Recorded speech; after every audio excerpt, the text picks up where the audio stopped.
let's get social. We're going to talk. I know we've talked a lot about social media this week. Each presenter has kind of touched on it a little bit. I'm going to dive more into the content side of things. But so a little bit about me.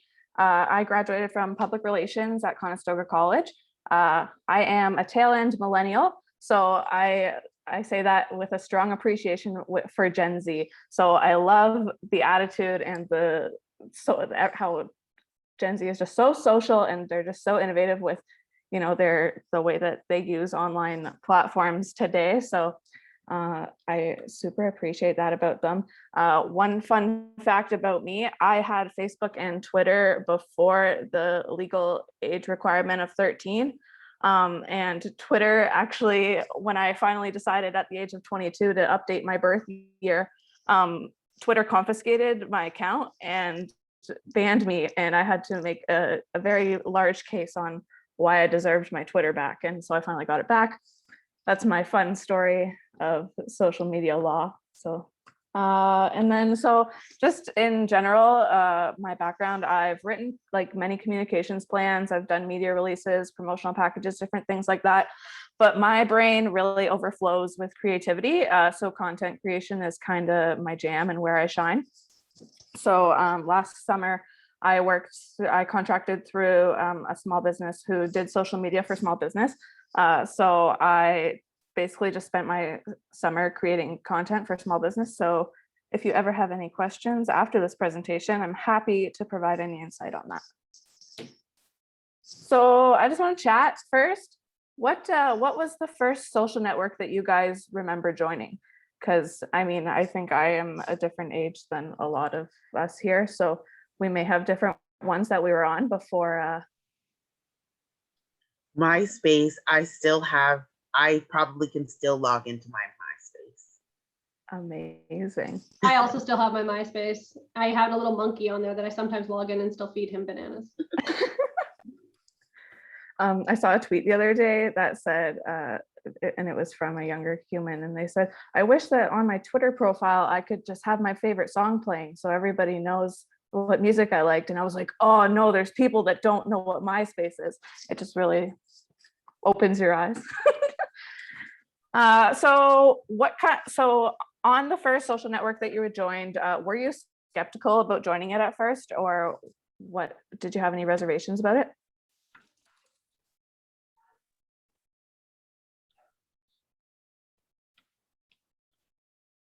So I was young. I was scared on Instagram. What made you scared, Cecilia? Sorry, of Instagram. Oh, of Instagram. Yeah, no, it was just like intimidating because it was so different from Facebook. Yeah. Fair enough. All right. And so, are you guys still on the first platform that you joined? I know a couple mentioned you still had the MySpace, but do you still keep it up to date? No. Okay. So what type of content draws you to the platforms that you use the most now? So when you're on Facebook, is it the videos that get you? Is it on Instagram? What kind of photos are you looking at? I love memes a lot. And inspirational quotes. Okay, yeah, that's a big one. Okay, and then food videos, pictures, art, artsy stuff. Very, very cool. Okay, so that's just kind of to get us thinking about what we like to see on social media. And so there we go. So those are the kind of things we like to see, and we often are drawn to the platforms that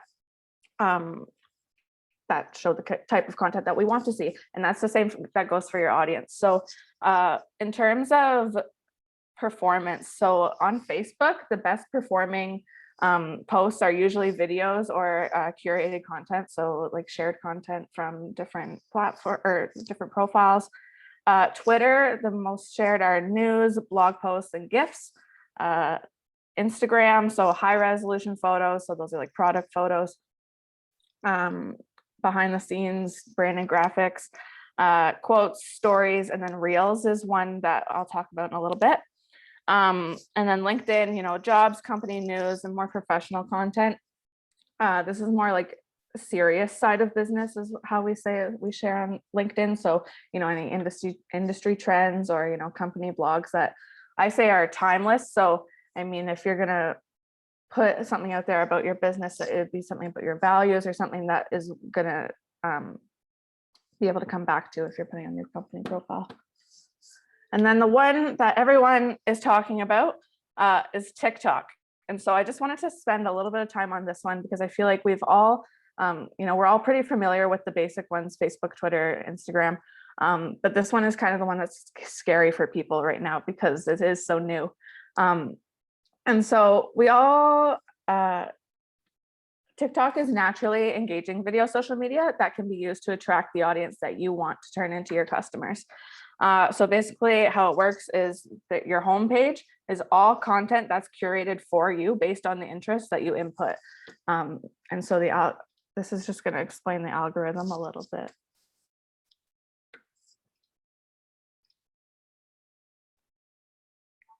Can you guys hear that?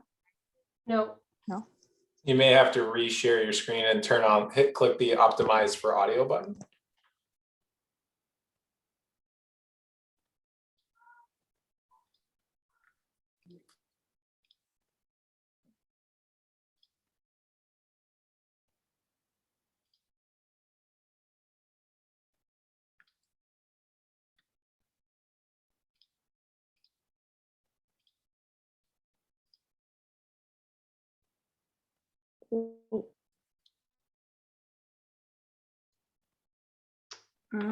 Just loading, Jenny. Maybe try one more time.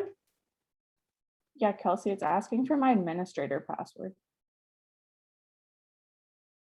What's asking for your administrator password? Zoom to share my sound. But You're on your own account, Jenny. No, I know. I mean for my computer, but now it's frozen. Do you just I'm want to sorry, pop guys. the link to the video in maybe the chat and we can watch it ourselves? Yes. I'm not going to tell you the administrator. No, password. I know. Call Sorry, this 20 my people. screen is frozen and I can't get out of where I'm at. No momento, guys. So sorry for this. Let me stop sharing.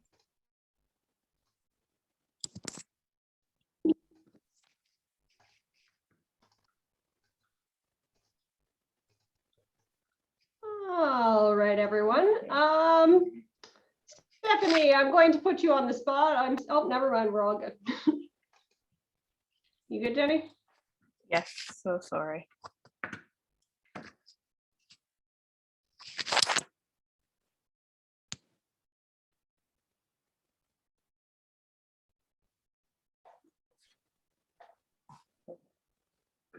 Is it working? Yes. Now I've lost the chat. I'm the worst at this. I'm so We'll just add the video into the FOL later. It should, yeah. Never mind. Perfect. Do you get the little dialogue of the little click boxes when you hit share screen, Jenny? Like at the bottom? Yeah. As long as you've clicked those, it should work. No, but it's because I updated my Zoom and then it's like it's asking for my permission. Now you're muted, Jenny. Okay.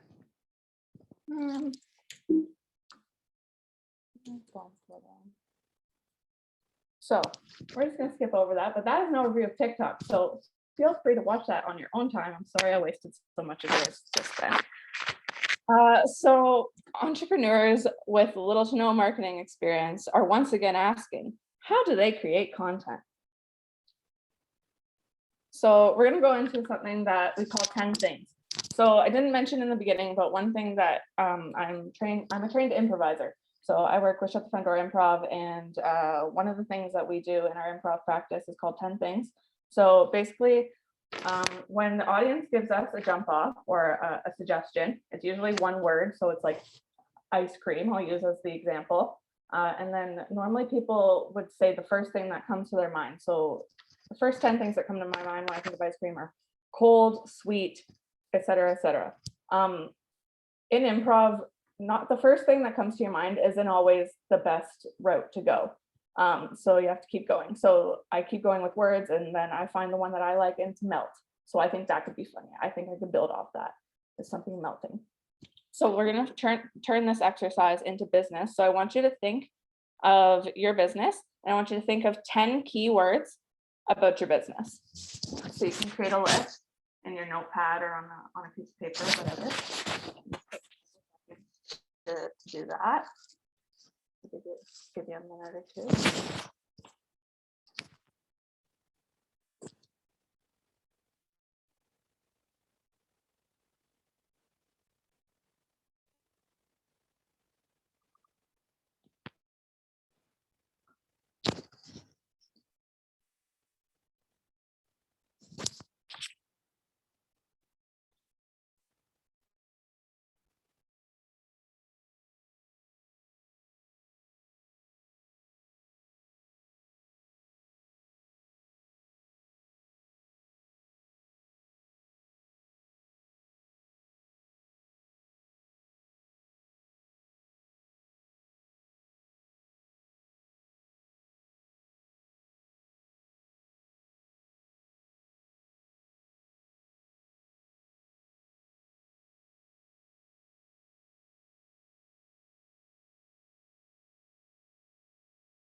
We were supposed to do 10 words about our business, just any 10 words, or like to describe it, or Yeah, just any 10 keywords about your business. So like any topics related to that. So hair, shampoo, hairspray, like anything like that. okay.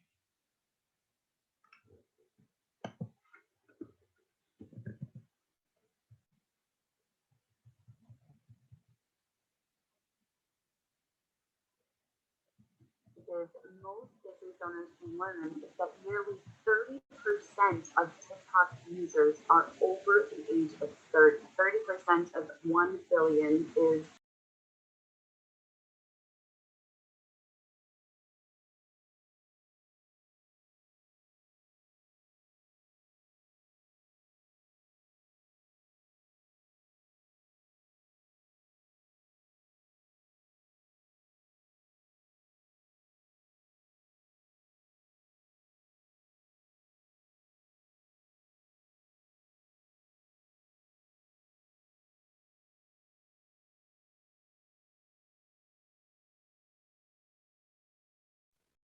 Okay, does everybody have 10 or close to 10? Yeah. We'll go forward, and now you're going to choose 3 to 5 of of the list that you made that you think would be most valuable for your audience to know about. And so how I did that was I just picked, the broadest ones that I think are the most relevant to Leap Junction. And then I formed a content library. So how I did that was I went through and took the 4 keywords, and I started building off of them again with 10 things. So obviously I listed 3, but you can keep building out content that way, and stretch it as far as you can. So for this particular example, I've gone from 4 keywords that has 4 subject areas of what I could create content on, but I expanded it and now I have 12. So that's technically an entire month of content if you're posting 3 times a week. So I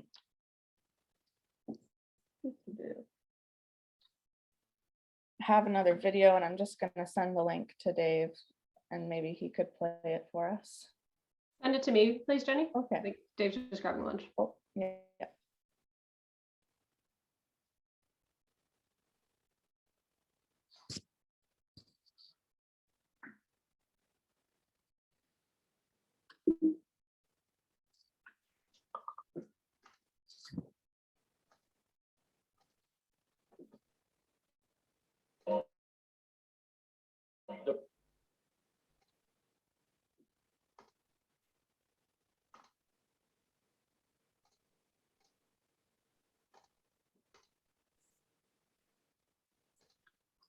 Jenny, can you see that? Perfect, thank you. Why does anyone buy anything from you online? Why do they engage with your brand at all? Like, comment, share? The answer may surprise you. And be sure to stick around to the end because I'm going to show you a hack that I use all the time to come up with story ideas for your organic social content that are linked to empathy by design. The real reason that anyone buys from you has very little to do with you and everything to do with them.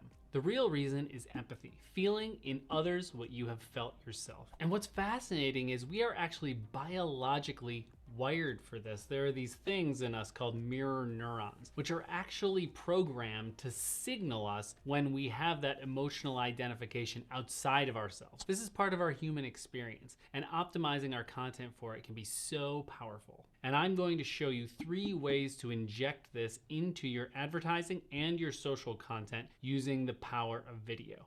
But first, what is empathy and why does it matter? That emotional identification is crucial because when people see their problems being solved, they can start to grab onto them emotionally. So if people think that they're going to be getting value out of a piece of content, then they will click into that piece of content. But if you don't make it clear in the headline, the first few seconds of the video, there will be no empathy. And if there's no empathy, you will not get that click. You have to earn every single click. And you don't earn it by being awesome or talking about how awesome you are. You earn it by making an emotional connection with the viewer, potential buyer, potential customer. So what does this actually mean inside of your content? How do you spur empathy so that people buy more, people engage with you more? 3 ways here. Number 1, focus less on features and benefits and more on pain points. The first thing that you should do when you approach marketing for any brand is go through and map out the persona. Go through and see who these people are that engage with you or buy your product,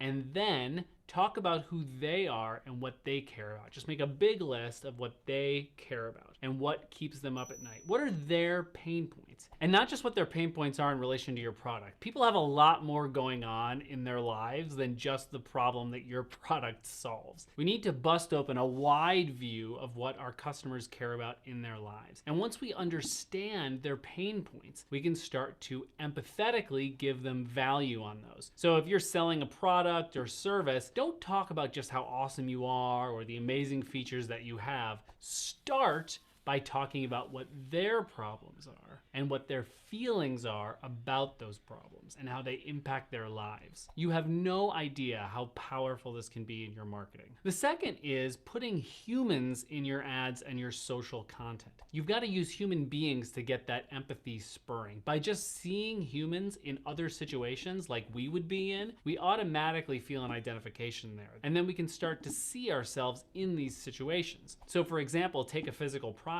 If you're just showing me a product shot, all you're doing is focusing on your features and benefits. But if you're showing humans using it, how they use it, talking about using it, then we can actually start to feel empathy. Remember, everything that we're talking about here with empathy is actually very subconscious. We don't think to ourselves, hey, I'm empathizing right now. That's not how it works. You have to send subconscious signals that this is content that understands you. Putting humans in your content is crucial. Don't just focus on product shots and B-roll of your office. We really want to drill down here on the humans behind the scenes. And the third tip is to respect the customer journey. We often talk about advertising funnels. We have people that don't know our brand, and then we start retargeting them and turning them into buyers in the sales funnel. But what we forget is that the empathetic journey is the journey to the end of the buying process. If they don't know you at all, you have to speak to them empathetically in a way that they will resonate with, meaning talking about them first, putting their pain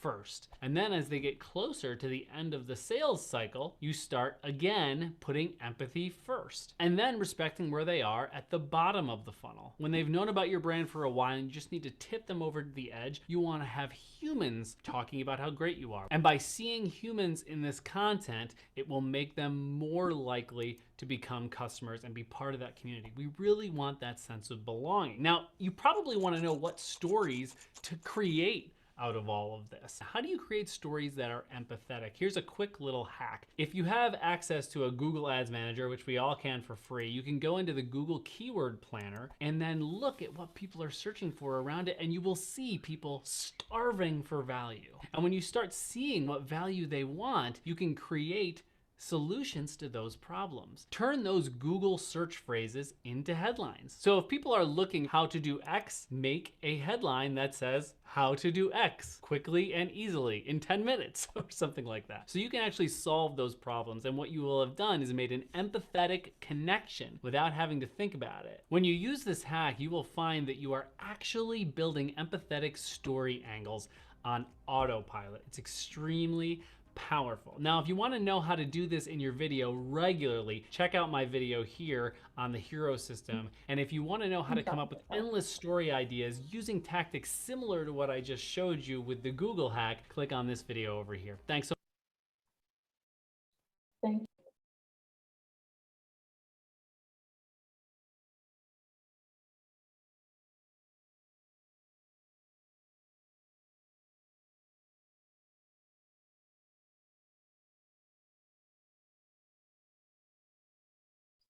Can we all see the screen? Okay, perfect. Whoops.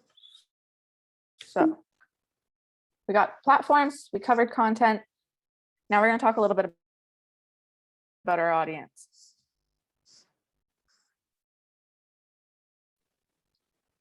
Oops, sorry. So we talk about our audience as a whole, but they actually can be separated into 3 stages. So this is a representation of the buyer's journey. So each of your prospects follows a path to a solution, as mentioned in the video there. The path involves awareness, consideration, and decision stages. Each of your prospects are all on a different part of that journey, so it's important that your content can cater to each stage. So I like to follow the 60-30-10 rule. So content specifically should be 60% engagement, 30% shared content, and 10% of your promotional and sales content. Now, I will just say that this is a baseline. So obviously there's no one size fits all for every business. So the best practice for this would be to check in on your analytics once you have a consistent posting schedule, and see when you're posting more frequently to see what your audience is reacting to. And you can play with these numbers, but this is just a general baseline of where to start. So engagement. So questions. So open-ended questions, polls, reactions. It's an easy way to collect informal research on your audience. So we mentioned Instagram polls. I think when Nicole was doing brag and drag, she had mentioned how she's been using questions on her Instagram to just gain more insight on that. Tips, but not trade secrets. So for example, lots of TikTok videos are like quick how to do things or like life hacks or anything like that. So you could do how-tos for part of your process. For example, so like Ashley, I know that you bake, so you could do like the perfect frosting of a cupcake. Or, Maisie is like you do distribution, so you could do yourself packing up an order or how you pack an order. These like lifestyle things kind of do really well. And so giveaways as well. Giveaways is one that can grow your audience very quickly. So obviously we've all entered a giveaway before, I assume. It's usually like, tag someone, or share. One thing that has grown over the last little bit is collaborative giveaways. And you see this a lot in London specifically, because the business community here seems to be very collaborative more than competitive. So you'll see a lot of local businesses giving up with products or services, combining them all together in like a prize pack. And then the goal of the giveaway would be you'd have to follow all of those businesses. So each of those businesses is now gaining all of these followers from each of the contest entries. And it's cross promotional as well. So you're not only advertising your giveaway to your audience, you're also getting the benefit of advertising it to 5 other businesses or however many businesses are in the collective. You're also getting exposure to those audiences as well. And then other types of content, so holidays and awareness. So, any industry specific things. So, for us, we celebrate Global Entrepreneurship Week, Small Business Week, different things like that. And then social media days as well. So, there's always like National Dog Day or, National Donut Day, whatever it is. That's something that everyone can have fun with. So there is a website that I will include in the resources. And I think it's called National Days Calendar or something like that. But it basically has every single fun social media day on it for any day of the year. So whenever you're stuck for content, you can always refer to that, see what days are coming up and plan for things that way as well. And that's always a good engagement opportunity with your audience for them to share user-generated content as well. So, let's say if it is National Dog Day, you post your picture of your dog or the dog in the office, and you invite everyone else to post a picture in the comments of their pet as well. So it's a good way to connect and learn a little bit about the furry friends we all have at home. And so once upon a time, I did social media for a company here. And so these are just 3 examples of some of those things. So for the engagement part, what we did is we took recipes from like Delish or a Tasty or anything like that. So Marshall's Pasta is a homemade pasta company. So what they do, we would take the recipe, and then whatever pasta it said, we would just say replace with your favorite Marshall's pasta. And these were like one of the most popular posts that we had every month was the recipe of the month, just because it was something that people would probably people are already making dinner anyway. And it was just a fun little twist on what they could do while supporting local business. And then, so for contests, like I said, there's the traditional contests of, like, comment, tag. This one we did an Easter egg hunt. So I didn't actually include any pictures of the actual photos that we posted, but all throughout the week, we posted different product photos, and I photoshopped Easter eggs in them. So the week leading up to Easter, it was an Easter egg hunt. Everybody would comment how many eggs they could find in the photos. And then obviously with each correct answer, they were entered into the contest and they could win a $50 gift card. And then, so the social media days as well, threw this one in there for Dave and Kelsey, May the 4th. So just included a little joke there. What did the lunch lady say to Luke Skywalker? Use the forks, Luke. So, different puns, different things, lots of opportunities to play with your brand there. So the other 40% of your content, so shared content.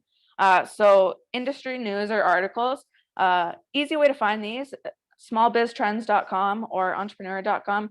You can find articles on pretty much anything related to entrepreneurship. For your industry specifically, you can type in those keywords, keyword search, see any content that comes up through that way. Even just on Twitter, if you type in like popular hashtags for your industry and see what people are sharing there, you can reshare and post that way. Blogs.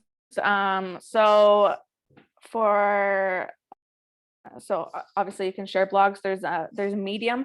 I'm pretty sure that you have to pay for that one though. But I mean, obviously LinkedIn has a lot of good blogs that you can look at. Sprout Social is one as well. And then when you're reposting content from thought leaders, so that's like, for example, if for me, I repost something from Gary Vee or something for Twitter, I could just retweet it, or I could quote tweet it and add my own thoughts to it. So you're contributing to the conversation, and then invite others to contribute there as well. That's always a helpful hint. And then shout out to non-competitor local businesses too. So if you order lunch for when we're in the office, let's say, you order lunch, it's a great way to share, we're supporting local. If you have a favorite coffee shop that you hit up every morning on your way to work, I've got my coffee, thanks for fueling my Friday, anything like that.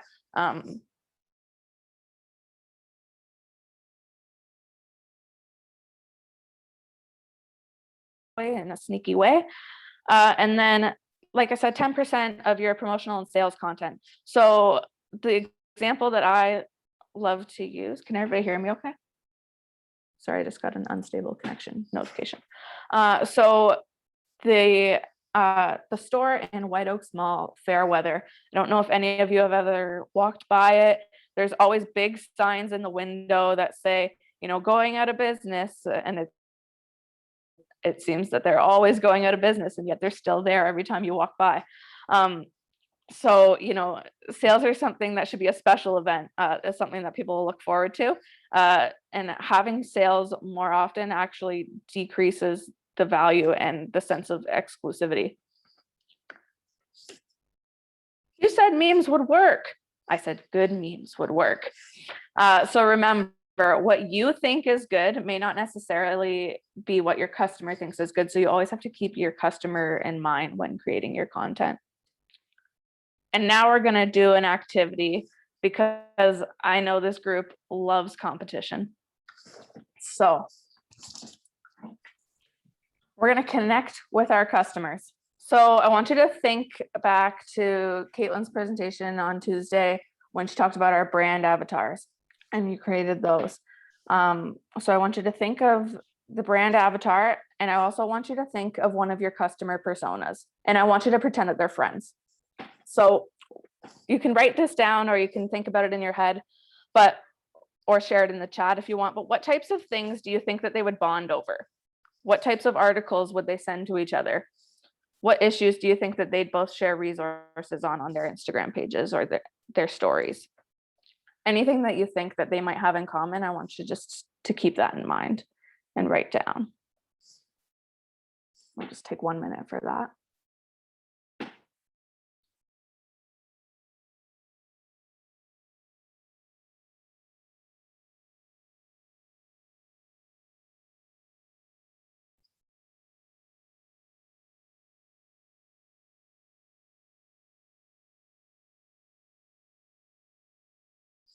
Maybe give me a thumbs up when you have some stuff.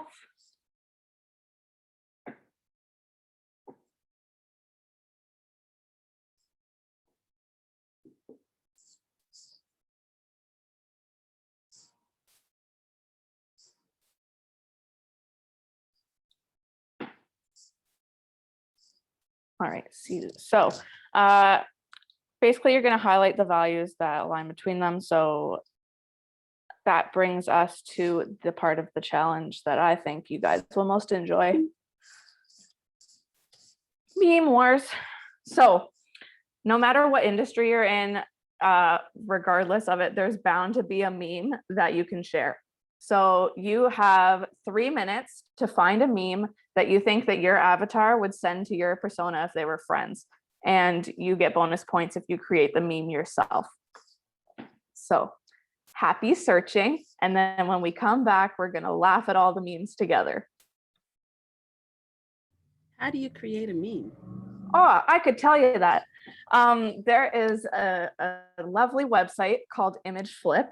I lost the chat, but it's imgflip.com, I think. And you can create a meme for free. They have all the templates in there. It's super easy. That's the one. Thanks, Dave.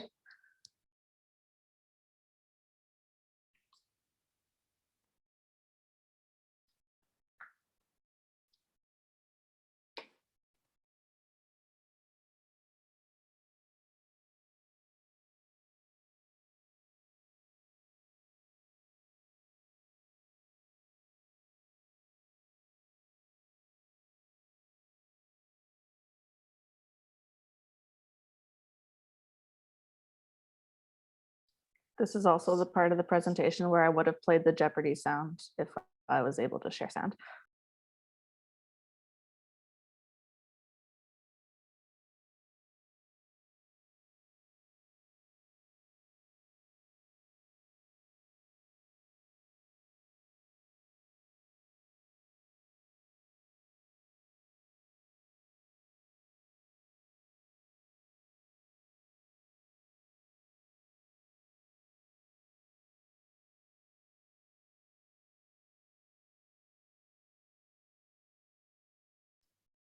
So if everyone just wants to give a thumbs up or anything once they have their meme, or you can just share it right in the chat.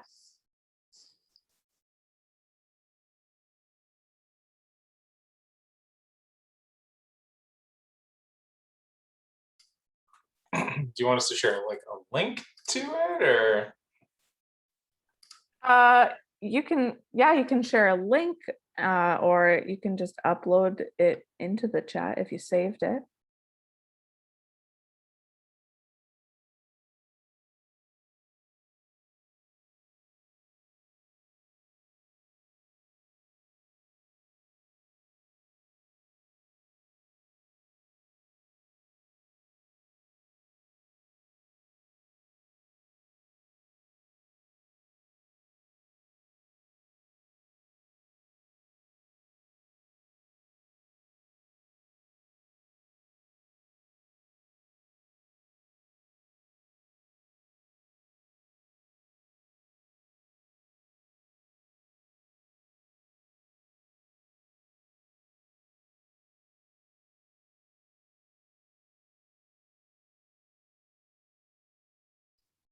You guys got some good ones.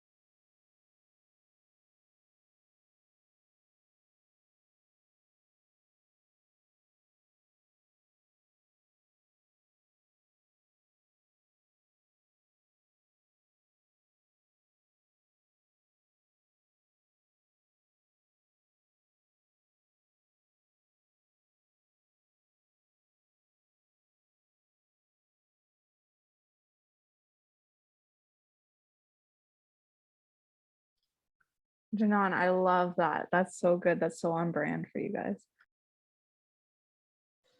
Oh, thanks. I didn't make it. I'll say that.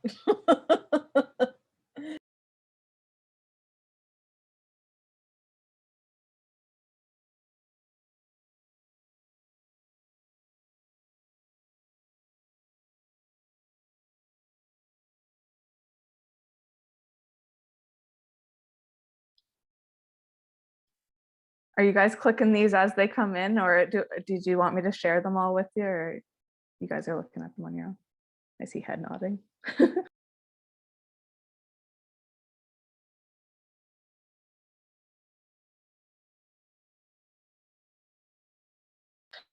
Josh, that's amazing.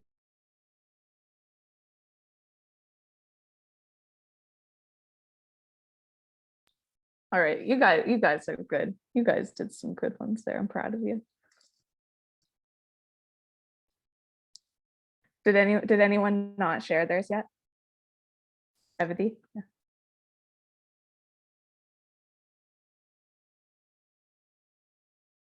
I'm having a really hard time finding some for me because like I find like a lot that are funny for me, but I don't think I would send it to my customer because they're other businesses. So. That's fair. So for yours, I'm thinking like maybe who's your customer persona? What describe them a little bit? So 1 minute I have an avatar. Wakes up early. His name's Ryan. Oh wait, the persona, like a customer persona? Yeah, the customer, sorry.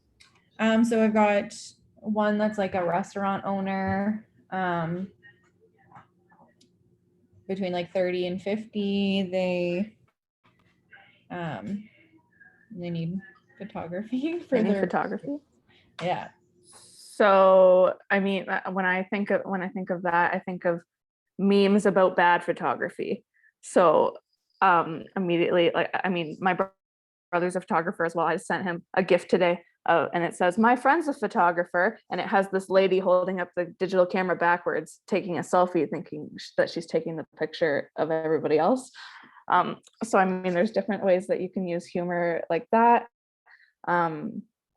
or Yeah, I found like a couple like that, but like I was like, I don't know if that would resonate with like another business owner. I guess that one would, but right. Yeah, I found like some funny ones that I was like, I don't know. Well, and like that's the thing too, right? Is you really don't know what could work until, or what will work until you put it out there. Like there's lots of things that I've put out on Leap that I think is like right up our audience alley, that I think is going to do well, and we get no traction on it at all. And I'm like, oh, well, that didn't work. So what can we do differently? And then I think about just different ways that I can ask the same question, maybe in a different way or in a different style, you know. One of the things is like when we were promoting Leap In, we always did promotion in the hallways and different things like that, but we didn't have those opportunities this year. So we took it to social media and we did it through video. So like it's using the same concepts and applying it in different ways.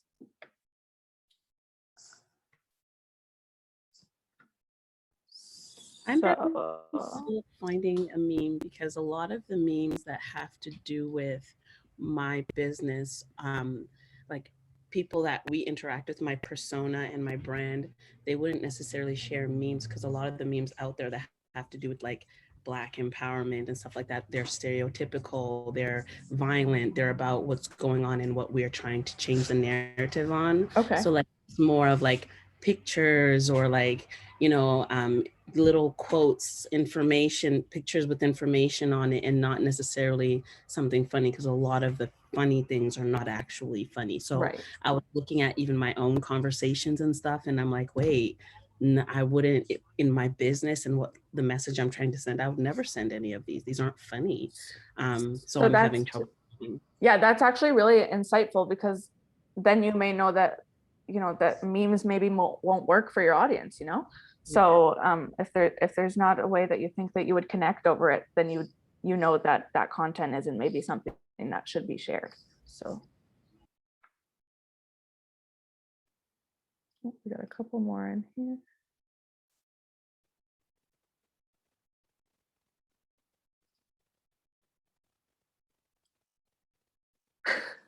Bernie.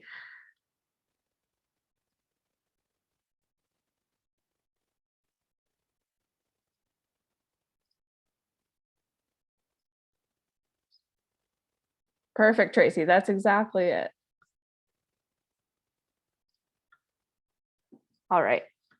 Well, now we've all had a good laugh, I think that we'll keep moving.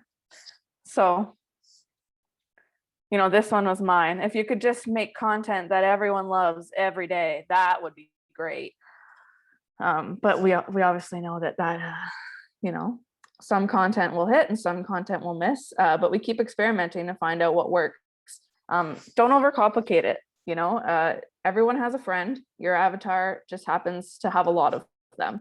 So, you know, when you're creating your content, treat it as if you're keeping in mind the interests of your friends. And so, like Evity said, you know, that certain things that we may find funny, like, is not funny in that situation. So we just don't acknowledge it. You know, that's not the topic of conversation that we want to engage in with that person. So we just move on that way, and that's how we make friends. Do we need a break or anything? Is everybody doing okay? This is the last little segment, so. Sorry, Evity, I can't hear you. Oh, no, okay. So you need to spend money to make money. That's Dave's favorite line. So benefits of paid social media. Sorry, I lost my tab here. So many social platforms offer the pay-per-click model, which means you're only paying when a user does what you're asking them to do. So that's really good with the customized budgets, because you can research the different advertising options for each platform and determine which one will work best for your budget and your goals. So for example, like I know Facebook does pay-per-click, or Instagram, you can set like different dollar amounts for a different number of days, so that you don't exceed your budget. That's really key for small business owners. The extended reach is also a benefit. So unlike organic social media, paid social media ensures that your ad will be seen by your chosen audience. So rather than leaving it up to chance that they might engage with it, you know that the people that you want to see, it's going to come into their line of view. So that paves the way for increased leads, website traffic, and sales. You can identify your audience based on specific options like gender, location, age, and preferences, and then tailor your content to best fit that chosen audience. And then brand awareness. So this is one, in order to create positive brand awareness, you'll want to create ads that are creative and informative.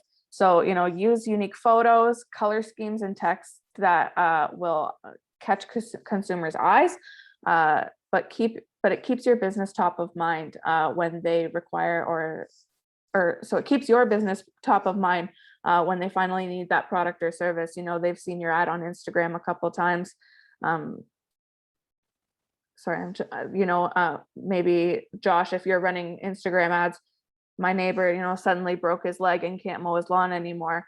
Now needs someone to come and take care of his lawn. He goes, oh, well, I saw that great ad on Instagram of those young people who come and mow your lawn for you, so it just keeps you at the top, especially if your ads are different from your competitors. So this is just an example of the way you can target on Facebook ads. So you can do age, gender, languages. Facebook is still the leading advertising platform for social media ads. So taking a look here, for example, Cecilia, if you're still doing wedding dress designs or alterations, you may want to target the people in this life events here that have been recently engaged, or have, if you go into interests, you can search like bridal things, anything like that. And then you can even go so far as like behaviors. So you can do different things. So I used to do work for a mortgage broker. So one of the things that we would do is like people looking for houses, or like people in a specific age range that or a certain job or anything like that. So there's lots of different ways that you can specify your audience, and the more broad that your audience is actually the more money it costs you. So the way that you narrow it, the more specific and narrow that your audience gets, the more bang for your buck essentially you'll have. Are there any specific products that are forbidden in Facebook ads, like food? Not to my knowledge. I do know that when you do create a Facebook ad, there is an approval process. So before you upload your creatives and stuff, you can actually test your ads. It's called Facebook Ad Checker, to make sure that it performs and meets all the guidelines that any requirements that would have. Some of our scraping knives weren't allowed. Interesting. Yeah, I can find a resource for that to show what you can advertise and what you can't. And I can include that in the links after the presentation. So this is just the video here. I'm gonna have Dave play it just for the sound sake. No problem. Just 1 second to open it up here.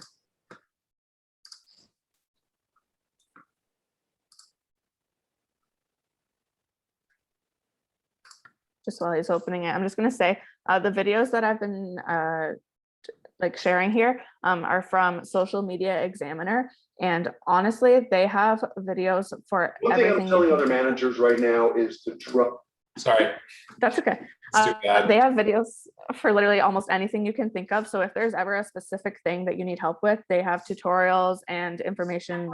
It's a great resource. So.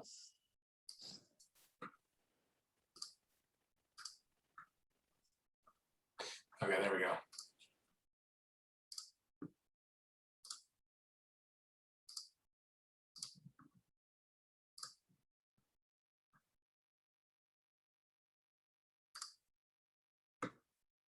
Run your first Instagram story ad. See you there. Oh my In god. this video, I'm going to show you how to do funnel building that leverage. Is this the wrong video? It went to the wrong one. Okay, there we go. In this video, I'm going to show you how to do funnel building that leverages the power. Is this the wrong video, Jenny? I can't hear you. I don't know why it jumped ahead. Did you know that story ad That's the formats one. are one of the fastest growing ad inventory placements on Facebook and Instagram? So if you're not maximizing these placements now, it's time to get good at them. Let's get started.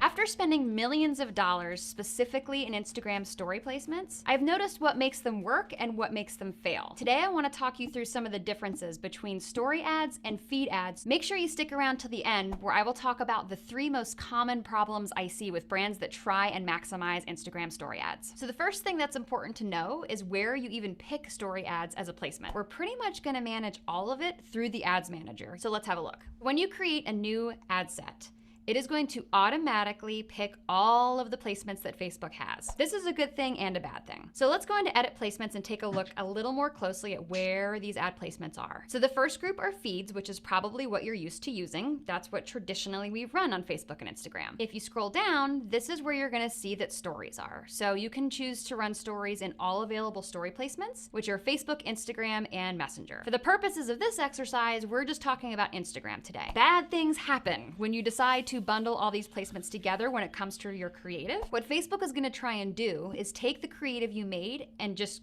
make it an Instagram story ad. The results are usually not fabulous, so let's take a look at what happens when it does that. When you go into your ad creative, it's going to display a preview for you. It defaults to the Facebook feed, so everything looks nice, everything looks clean, it's centered perfectly, it all looks wonderful. But here's where you have to look at things a little more critically. If you go over to the left, you're gonna see this margin area, and there's an area specifically for Instagram. If you click on that, you're gonna see that you can preview this creative when it's in these placements. And this is where things get interesting. If you click on Instagram feed, you're gonna see it still looks nice. Looks pretty much like what you see on Facebook, except there's no headline. But if you click on Instagram stories, it butchers your creative. So it doesn't use the entire screen, it still squishes this down, and now you have all of this real estate at the bottom. And what it's doing is it's taking that wonderful ad copy that you made and it's shoving it down here into kind of an ugly background with a standard font, and it cuts it off. It's definitely not an optimal user experience, and it's certainly not an optimal representation of your brand. So let's talk about the differences between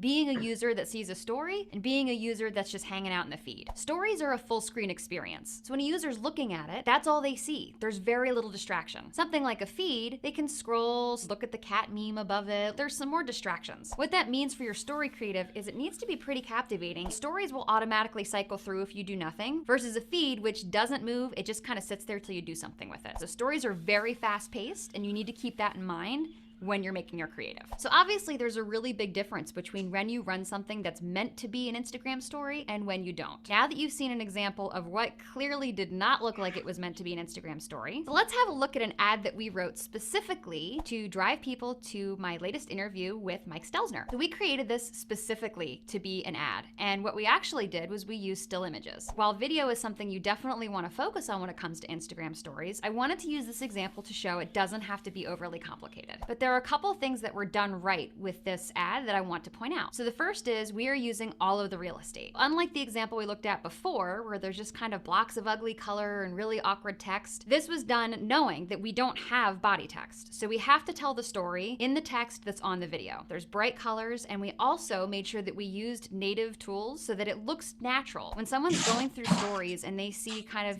grainy, more amateur looking stories, and then all of a sudden there's this beautifully gorgeous image that's created with all these high quality graphics, while it might look really good in theory, it sticks out like a sore thumb in the stories feed. It's very obviously an ad, and so a lot of times users are gonna just discount it and immediately lose interest. So one of the things that we tried to make sure we did was to use things that would make it feel like it's supposed to be part of the stories. So when we're talking about Instagram story creative, there are a couple rules of thumb to keep in mind. The first is that pesky little 20% rule about text that they have in Facebook ads does not apply to Instagram stories. So you can load up that text in there. Keep in mind that it's moving pretty quickly for people. You're not going to want to have it move so fast they can't read it, and you don't want to use a font that's so small that they can't see it. When you tell the story using text, do it minimally so that what is there makes the greatest amount of impact and people actually have the time to read it. With Story Creative, it's only 15 seconds long, and a lot of us are preconditioned to the classic way of storytelling, which is there's a nice big intro wind up, there's the crescendo in the middle, and there's the payoff at the end. Social creative is actually the opposite. What you want to do is show the hook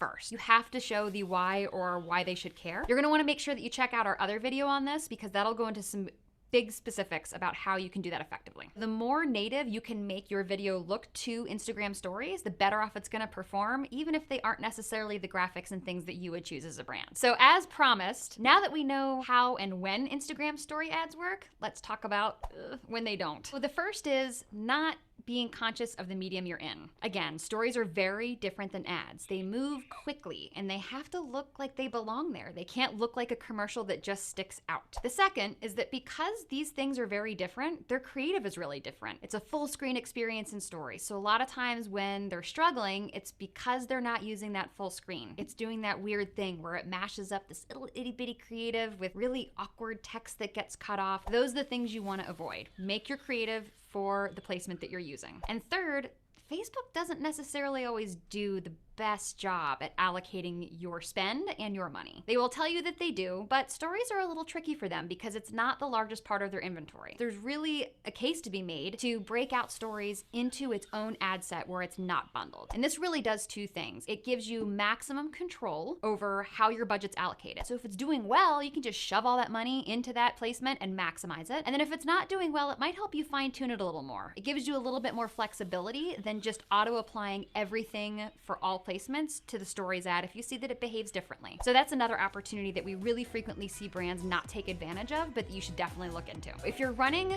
Instagram story ads and you want to learn more about how to look at the data to figure out if you even need your story ads in their own ad set, make sure to check out our video on how to analyze your Instagram story ad data. If you're not quite there yet and you're just getting started, you do not want to miss our video on how to run your first Instagram story ad. See you there. In this video, I'm going to show you how to do funnel building that leverage.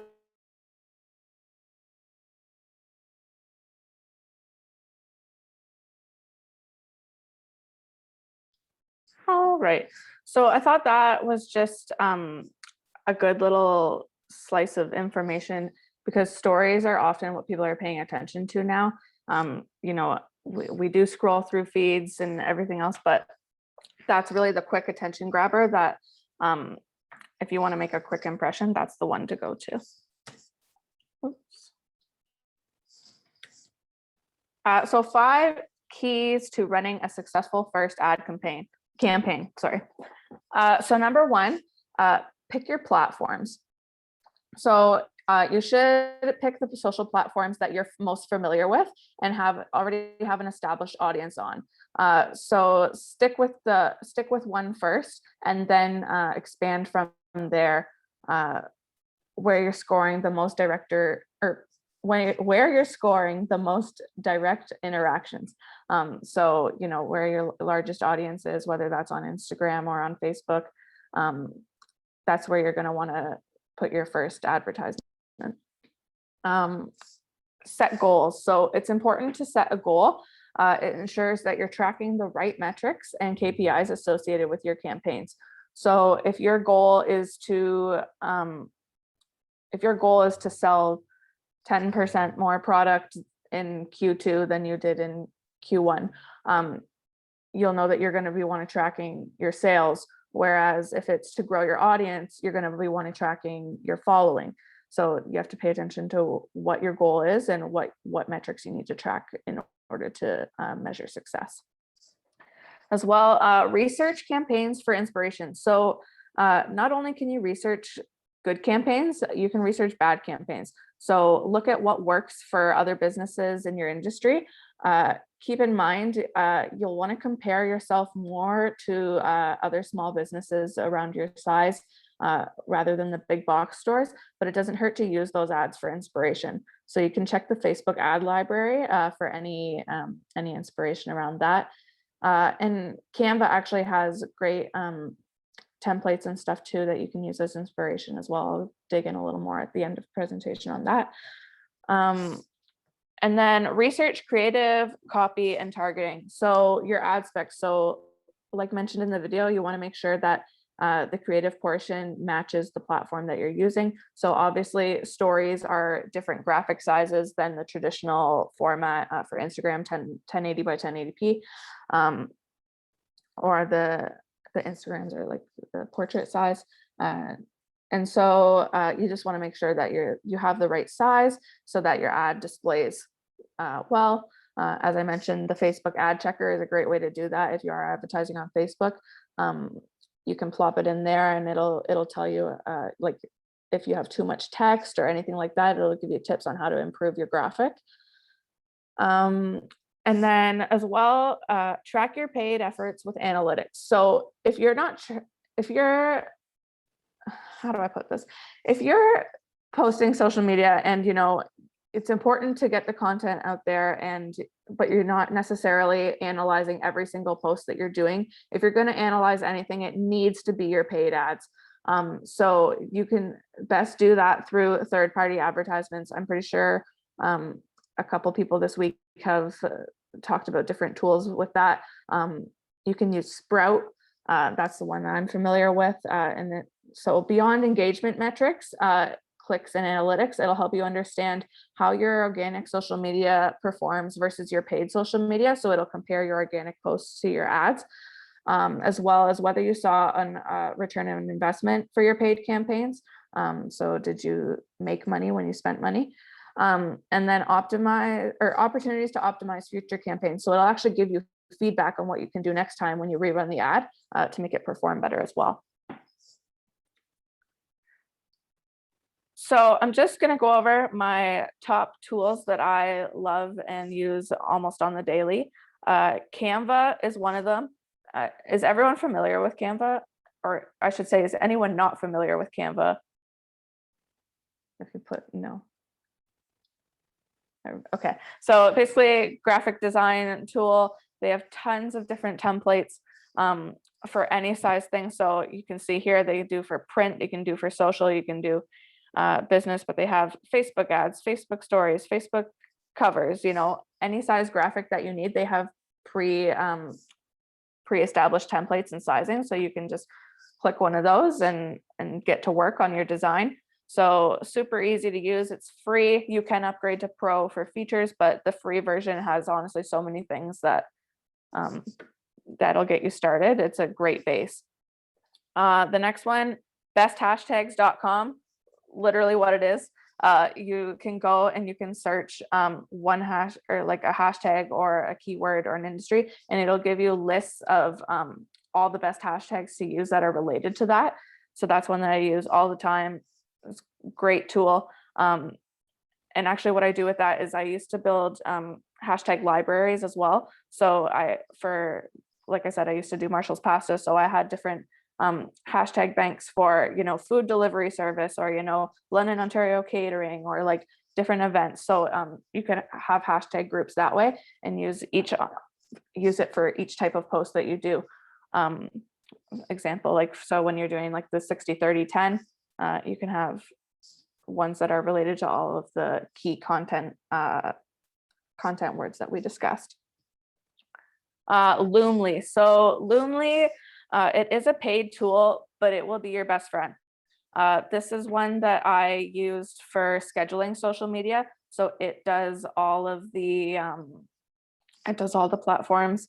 The only thing it doesn't do is auto post to Instagram, but I'm going to show you a tool that does do that you can use instead.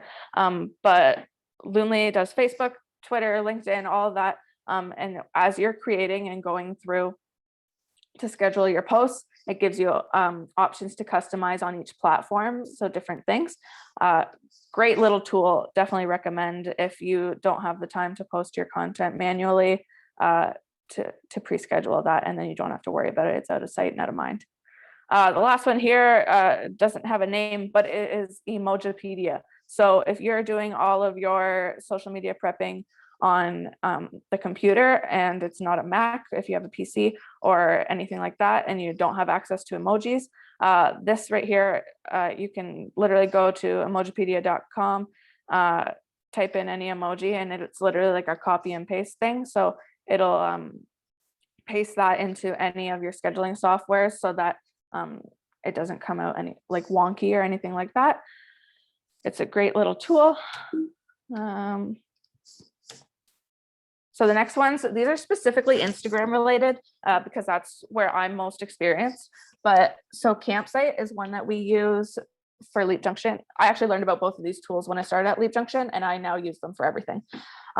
So Campsite is one that we use for the link in bio. It's like Linktree, if you ever heard of Linktree. You can basically it's a singular link that you put in your Instagram bio, and you can link to all these other things. And it actually monitors like the analytics of it too. So how many people clicked on it. You can go through and link it to each of your posts as well. So if they were in the feed and they saw something that said book an appointment, oh, link in bio, they know visually where to go because that's the post they just saw. So that's great. And then Planoly is the one that is the scheduling software that automatically posts to Instagram. It's a content calendar. You can literally drag and drop everything. You can see here, like Planoly hosts their webinars. I think they do monthly webinars in there. So they have those scheduled. But when you go and schedule in all your posts, you can actually see it laid out in the calendar view. And it's extremely helpful. And as well here, when you set up your posts, you can have those hashtag banks that I discussed already preloaded. So you literally just write the content of your post, and then you click the hashtag button and you can pick which section you want, and it'll import all your hashtags for that. And it's one of the few services that actually auto post to Instagram. So if you don't know what I mean when I say that, there's something to do with the way that it connects to Instagram, that it doesn't allow a third party to post directly. But so most scheduling softwares will pop up with a notification on your phone being like, your post is ready to post, or your scheduled post is ready. And it has like the content for you to post it manually. But whereas Planoly, it'll just do it automatically as if the same way as if you scheduled it through Facebook or anything like that. So I know that was quite a lot of information. I had all these gifts planned to use throughout this presentation and didn't get to use all of them. So I thought I'd put them all on one last page so we could all laugh. But I just want to open the floor to any specific questions about this, or any social media questions in general that I can answer for you guys, because I know we had some burning throughout the week. So I'm just going to open the floor. So, and I guess I say this every single time with every presenter, but I'm guessing this is definitely not something that you can do on your own if you're trying to do it the right way, because between the data and the marketing that we learned yesterday or the day before, and like the numbers and like the ads and all this kind of stuff, I'm like, so as a small business owner, how can I be successful in applying everything, doing everything right? Like, how can I take everything you said and do it on like a smaller scale to where I'm at right now before I delegate? Right. That is an excellent question. So I guess my advice is obviously just do what you can right now. So you don't have to post 5 times a week if that's not within your capacity. Why don't you start one post for 1 week, and you can measure that, and you can do all this and then build from there, and then try 2 posts a week. So what I used to do was, like, every Friday afternoon, I would sit down the week before and plan out 3 posts for the week ahead. And then I would schedule them and then come back on that next Friday, review those posts, see how they did, and then plan the next week ahead. So obviously a week ahead is kind of a close gap. You can plan 2 weeks ahead, however far out you want to do that. But start small and grow from there. Don't overwhelm yourself right at the beginning, because that will make you lose the motivation to do it. And you'll get rid of all your good content first. You got to pace it and release it slowly. So I know Brittany mentioned that she had some videos and stuff that she was so excited to share and get out there. She just wanted to share them all, but and that can be really, you have all this stuff and all these secrets and you're like, oh, I just want to share them all. But you just got to pace it out, and then test what works, and the way it'll make analyzing it a lot easier, and it'll keep your, it won't burn you out as fast either. Thank you. No problem. Josh, your hand is raised there. Yes. I was just gonna ask, are there any other reasons for building a following? What is that noise? Oh my God. Okay, so never mind. There's just I had no idea what that was. But are there any reasons to build a following other than indirect return on investment? Like, is that the same as just brand building? Because I've had a couple different business ideas, and making a following on social media never seems to really rank on my list of priorities. So I don't really know the the major benefit of having an audience other than if they're all prospects. So one thing I'll say is that obviously brand awareness is super important. The more people that know about you, the better. I actually mentioned, I was talking to Tracy about this a couple weeks ago, I think, that specifically in the event industry, referrals are like invaluable to the amount of customers that you'll get from that. So even if your direct customers aren't on social media, the people they engage with might be, so they'll still have you at the top of their mind. So for example, if it's your 70 or 80-year-old neighbor who just has Facebook but maybe doesn't have Instagram, but his daughter has Instagram and can tell him. Yeah. You know what I mean? So it really is just brand awareness then, right? Yeah, and it's also building a connection too, and a trust within your brand. If people see how you're interacting with others and the different things showcasing the different things that you care about and that are important to your company, like if their values align with you, they're more likely to choose you than they would over another business if they feel connected to you that way. Yeah. Yeah. And to answer your question, Dave, on that chat, advertising, I would see it benefited, with a direct response. But I wasn't sure if there is really a fundamental difference between, building an audience on social media versus running bus ads that just say, we're here to help. Just getting the word out there vaguely and talking to people who are generally interested. I think Jenny, hit it on its head. It's the community building aspect, Yeah. It doesn't matter. Like, advertising is advertising. You're paying, and people know you're paying to get in front of them.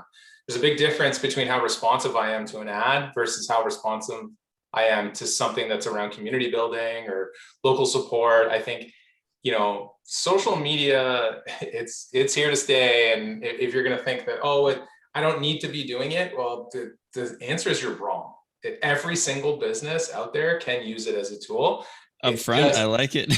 I'm not gonna lie, like, this isn't 2010 anymore. It's 2022 soon. And this is the new marketing. This is where it's happening. And the better you can get at it, the more success you will have with cultivating an audience, building a following, growing a community, generating leads at top of funnel, middle of funnel, and bottom of funnel. It takes time to learn the nuances, and brand building takes a lot of time. And you might think, okay, I'd rather just put money towards ads and effort towards ads. And that's great because you'll see either a direct or, you'll either see an immediate return or you'll see an immediate failure, based on the money you've put towards it.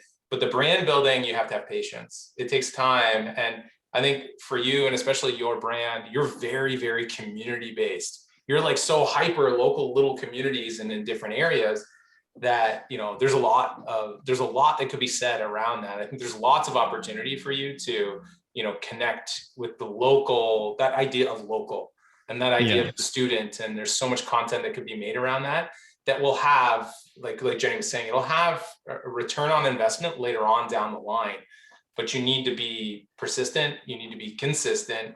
And you need to have serious amount of patience with that brand building. You're not going to see a return in 6 months. You might not even see it within a year.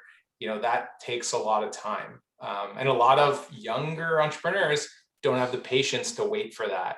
But it's just the truth. And any big brands will tell you that, like, if you don't have the money to throw $10,000 into a month budget, you know, then you better have some patience. It's going to take time, but it'll come. And that's the key to it. If you look at anybody who gained serious notoriety on YouTube from like mid 2000s to like, you know, 2011, most of them had zero audience for like 5 years. There was barely anybody there, right? And the only ones that made it, that got that notoriety when the social media boom happened, like, you know, 2011, 2012, was because they stayed. They stayed and they were consistent even when nobody was watching. They were just doing brand building. And it usually weeds a lot of people out because you just don't have the patience, or your business takes up too much of your time, right? So yeah. But okay, I don't want to make this into a discussion. I 100% agree with you. I still have a hard time of imagining my approach, but you know, that could be in office hours or something. You know, I scrolled back up to like about 1:30 when she asked what do you guys watch on social media? And you said dogs, you know, food videos, pictures, art. You know, it seems like social media is best for entertainment. If you go right now to like Coca-Cola's Facebook page, and they have like 3 million, or they're like one of the most liked pages, but then all of their posts, I'm not sure, this is a while ago that I checked this out. Coca-Cola. Yeah, there. They have like no engagement. And it's just because it's really hard to make Coca-Cola engage. They have 105 million likes, but then they'll get like 500 or 50 likes on each post. You know, it seems really like, I know it's not, I just can't wrap my head around it. It just seems pointless. I feel like I would post a lot of repetitive stuff. And I would get stuff out there, and then people would, you know, like it for some reason, but I have a really hard time seeing. You're talking around a lot of what ifs, Josh. And really, like, even if 500 people saw it and only 2 people engaged, what if one of those people's a sale? Do you know what I mean? How many sales do you need to close? And, you know, you're trying to measure the impact based on arbitrary results from Coca-Cola. You have to measure it based on yourself, right? And Coca-Cola is a monolithic corporation that's, you know, posting stuff about Coke products. We've seen it for 100 years from them. So it's hard for them to stay fresh, stay new. Yeah. Your approach can be much different. You're a small local based business. And I think, you know, yeah, not all your posts are going to hit the mark, and you probably get zero engagement, maybe for your first 5 months, who knows? Yeah. Right? But you won't know if you don't put any effort in there. And just because you're canceling it out because you see that there's no effort needed there, it doesn't mean that there's not potential. That's like you hire a marketing agency to do something for you, but you know, you don't believe in it, right? And you're not going to really see the results if you don't believe in it. And that's the thing. So if you don't want to try it, you don't want to do it, then don't. Put your money somewhere else, but measure those results too. But I challenge you to take some money, you know, take a small bit of your budget, and, you know, like I think Craig was saying, right? 5%, he would always ask his clients, 5% of your budget, try something new. So maybe if you're not good at it and you don't see the point, hire someone who can. You know, find someone who can do it and give them a little bit of money and see what they can do if they're an expert. You know, they might have a bit different of an approach than you. And maybe this is something that your marketing team can do for you too, right? The one thing that I was just thinking of, Josh, is that Facebook just introduced that new neighborhoods thing, and there's also like neighborhood groups, right? So, you know, a post about like from one of your customers in the neighborhood can go reach a mile, like many people in that, and the, what am I trying to say? The like words from a customer, a neighbor, you know, rather than from the business, that's also important too, right? So people connecting around the idea of your business, if they have somewhere to link you to. Yeah, that's true. There. Have you heard of the Nextdoor app? I've not. Oh, it's probably what Facebook is going to steal or buy eventually. It's just local neighborhoods, you know, and that's where I was doing advertising, and I made a couple posts that were direct response. But yeah, I'm still having a hard time wrapping my head around the whole brand building, you know, mindset. But you know, I think it's going to be it's going to be a little bit of a learning curve for me, but I'll get there eventually. And I also want to be clear that I don't want to sound like I was disagreeing with anybody. I was just trying to, be honest. No, for sure. It's a good discussion to have, Definitely. Josh, There's nothing wrong with disagreeing either. It creates good conversation. I actually had an idea that might work for your social media and capitalize on the whole connecting with your audience. If you're employing students, you can kind of do something where like you highlight the student as your employee, and like, for example, when one of your students goes to graduate, you can do a post like highlighting, oh, so and so is graduating now, we're sending them off with a like, I don't know, with a special gift or something. And just so like you can highlight the personal aspect of your business in that way by highlighting the people that you employ. I really like that idea because that's the exact mission that people are going to be buying into. Exactly. That's a really good idea. I might message you or something on Discord. Yeah, no problem. Thank you. Okay, I'll open up the floor again to Evie. Thanks for your time. Yeah, for sure. I was just going to add on to what the conversation, and I know I think I spoke to you a couple times about your business, and I like the idea of it because it really is community development, student development. It's more than just providing a resource, meaning people have a need and you supply that need. And from what I've learned this week, I'm like, your brand is also the causes and the things that are attached to your business beyond making a sale. And like, there's so much value in student being developed, in the why of why students need the job and what's happening because they're not able to get these kind of experience. We have a lot of millennials that are like, oh, I can't get a job because I don't have experience because I can't get a job type thing. And all of these kind of discussions, these are discussions that can be had online. These are causes, these are people that are out there that want to be able to like see, okay, who's the business, who's the resource, who's out there for me that's speaking to my needs as a student. And then students have parents have houses, have work that can be done. So like there can be a student that's having that can be your client and your customer at the same time, because again, it's all in one place. And so I was just talking, I really wanted to just like throw out these ideas of the fact that you're building even your reputation. I found even doing research online and going to certain businesses, when I see them online, I don't know why my mind all of a sudden thinks that they're not doing anything, even though I know them in real life and I see the work they do. But because online, their profile is, or their websites are just like, for some reason, I'm so used to these nice Instagram pages, and the nicer the Instagram page, the Facebook page, the more eloquent, the better it is put together, the more trust I have, the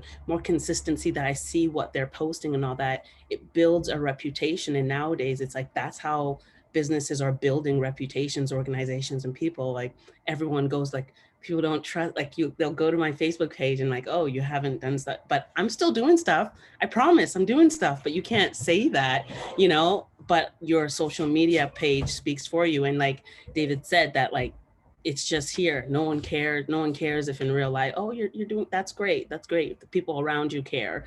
But like outside of that, why, why should parents go up and actually like send their children to you or their students to you? Why would people want to buy from you type thing? Again, beyond just that money aspect. And I know that we've had a conversation before, about that development piece, but like, that's huge. Community development, student development, that's a huge, like, ding, ding, ding, run with it. Yeah. I think you made me understand Dave's point a lot more too, and looking at Ashley's comment, I appreciate all of the input. It's it's still something that I'm gonna have to learn, but it's just it's also true that like you were saying, everybody's used to you having that's a huge part of your digital footprint. And if it's left and you have posts from 6 weeks ago, people are going to be like, oh, are they out of business? How are they doing anything? So I guess that's true. People are used to that, and especially because I still wouldn't really know much for like Tracy, who's like kind of a high-end B2B. But for me, everybody's going to be kind of cycling in and out, if I get big enough. So it makes sense. It's starting to click, but I'll probably have to research a little bit.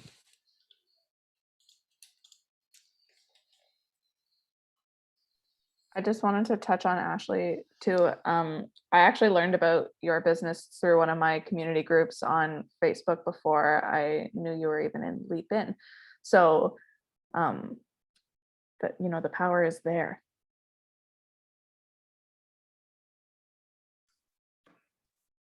Did anyone else have any social questions, or did we want to take a break before brag and drag, or how are we feeling?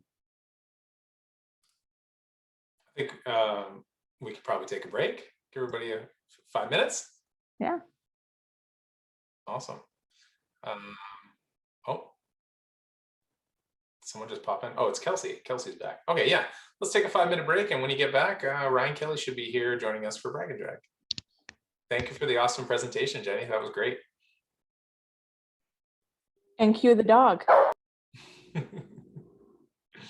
So long story short, I'm a nerd, and it seems like I'm in dire need of a haircut too. But yeah, so it's a great combination. So yeah, I started Ascend back in the day, and so we were working on accessibility technology to help people with disabilities access the web more effectively. And then back in March, we started something called the Atrium Project, which essentially helps at-risk communities access groceries and that sort of thing, obviously during each lockdown. And so the target audience that we had in mind there was people who can afford like traditional delivery services like Uber Eats and stuff like that, or who couldn't access those platforms. So it was fairly niche, but I definitely learned a lot through it. And so, sorry, I thought I just saw a spider on the wall, but yeah, I'm terrified of those things. But yeah, pretty much now what I'm doing is I'm doing some research into, I've learned a lot about myself over the past couple startups that I've tried creating. And what I've learned is that the types of problems that I want to start tackling more are more in like heavy, like technical and engineering like type areas. So, anything from like brain computer interfaces to like rockets it's just really fascinating. So those are that's what I want to start working on. And so recently, actually it's kind of my brag for this week, but I wrote I wrote my first research paper. So that was really fascinating. So a group of friends and I were working on we were doing analytics with big data. And so we analyzed, I think it was like 5,000 fake news stories related to COVID. And then we analyzed, I can't remember how many real articles. And so we were trying to see if there was a difference between the sentiment between both types of paper, or both categories.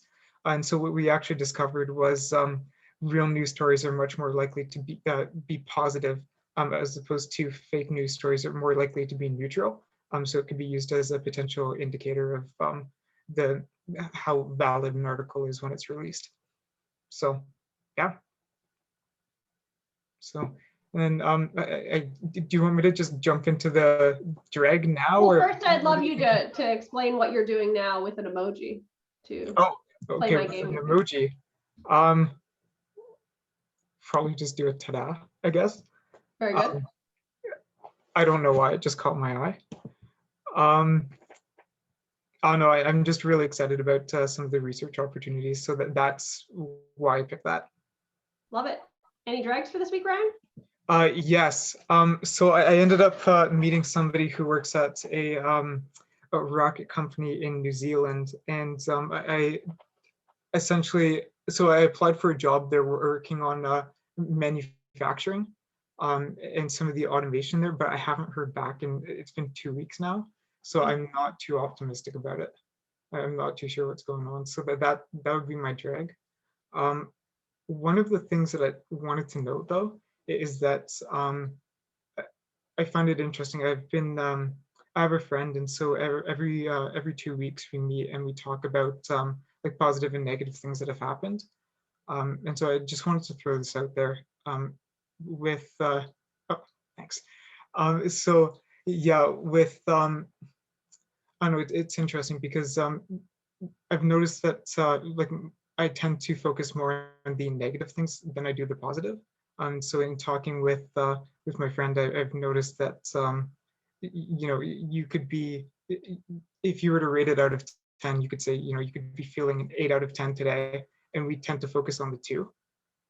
So it's just something that I've been trying to be mindful of, and so I just wanted to throw that out there as just a side note, in addition to the brag and the drag.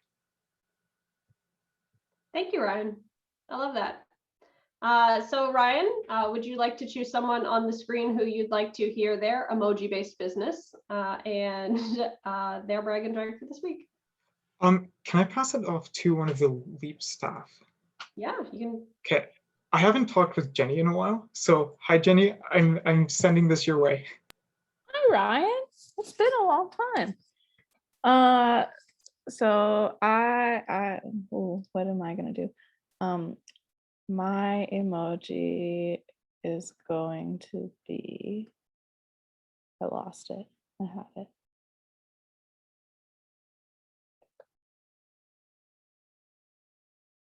While Jenny's looking for her emoji, please look for your own emojis so that Yes, I did. Tell us I why did you the chose this phone. one. I did the cell phone with the arrow because naturally I am a very social communicator, and that is what I do on the side as well as at Lead Junction. So those are that's the one. My brag for this week, you're gonna shame me, but I'm really excited that dollar drinks are back at McDonald's because it's dollar iced coffee and I live off of it. I know it's not small business and I should be supporting the little guys, but you can't go wrong for $1. So that's my brag, is I am well caffeinated this week. My drag, guys, I've had a really good week. So I mean, I don't know what my drag, I guess would be that I didn't test my sound before the presentation today and I wasted like 10 minutes of everybody's time. So I guess that would be my drag, is that. And I am going to pass it off to Brittany. Hi. I can't do the emoji thing because I have a Mac, but I don't know if it sends. Can people see that? Yep. Put it in the chat. Okay, cool. So yeah. So my name's Brittany. I run Reed Supplies Canada. It is an online music store that sells reed making supplies to bassoon and oboe players. And so I chose this emoji because it's the closest thing I could find to music. Maybe like one of my goals one day is that there is actually a bassoon emoji, because that'd be kind of cool. But right now there is not. So yeah, my drag for this week is like, it's kind of a weird one, but we've had a couple customers who, from what we can tell, are not musicians, buy large amounts of one of our glues that we sell, and it's very hard to source. So like, yay that people are buying it, but then also like this, now we're actually pretty much out, and we're trying to like scrambling to find a new supplier of it now because it's not really easy to find in Canada. And then my brag for this week is that I've had 2 different reed makers reach out to me asking if they can sell their products on my store. And one of them actually sells to the Canadian military right now. And so they're hoping to pass that off to us. So that would be really awesome if we can get onto the military's retailer list. So yeah, the type of glue, it's called Duco cement. So yeah, it's really hard to find, but you don't know what they're using it for? No idea. My best guess is because like we're still at a size where we can like, we research most of our customers because most artists have like musician profiles and stuff. So from what I can tell, they're not even musicians. So my best guess is like maybe it's for like some kind of hobbyist thing, like building models or stuff. But I have no idea. But one person bought 4 and the other person bought 3, and so I mean like it's good, but I don't have another supplier right now, so trying to find that. Interesting problem to have. Yeah. Let's go with Tracy. So I have this emoji because I don't have all of them, all the new ones, but we are a photography, videography, and live streaming company that will make your company go faster at excelling. I don't know. So my brag would be that Kim has reached out to possibly redo her video content for her course that we're all a part of. So that's pretty exciting. And then my drag, oh, another thing is that I did photography and it was super wonderful. And I know I talked about that yesterday, but it was so wonderful. And a drag is that we still, all week I've been wanting to put promotional content out, and I'm so scared, guys. Like, I'm scared of failing and I'm scared of succeeding. It's the weirdest middle area to be in. And because I'm like, well, what if we put it out and then we have like a zillion people contact us? Okay, but what if we put it out and then nobody contacts us? Like, I don't know. It's awful. So that's where my brain's at. So today we are ripping the Band-Aid and just doing it. And I'm terrified. But we're going to do it. So it's kind of a rosebud. It's a rosebud.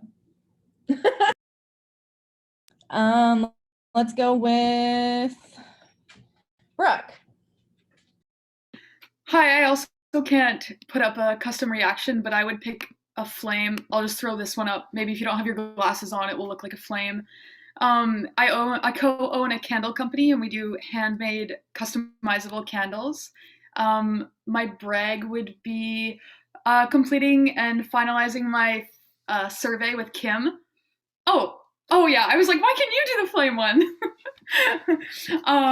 And my drag is honestly just the weather. It's been really rainy here and I am so affected by the weather. It makes me feel so tired. So tomorrow's supposed to be 30 degrees. Really excited for that.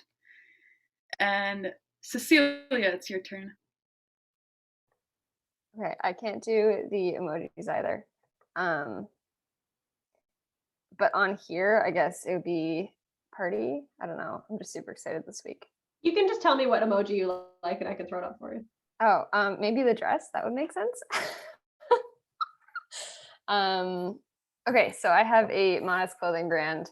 Right now I'm specializing in alterations and custom work while I'm working towards launching my first collection.